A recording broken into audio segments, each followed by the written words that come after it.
আসসালামু আলাইকুম প্রিয় বন্ধুরা, সবাই কেমন আছেন?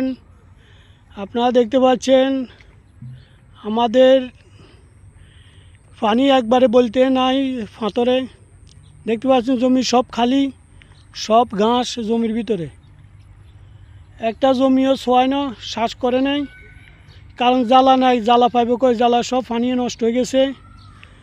হাতে গোনা দুই একটা জমিনে রোয়া লাগাইতেছে। দেখেন যাদের উঁচে জ্বালা আছে, এই জ্বালাগুলো আনি লাগাইতেছে। দেখেন এটা হলো আমাদের নজরপুরের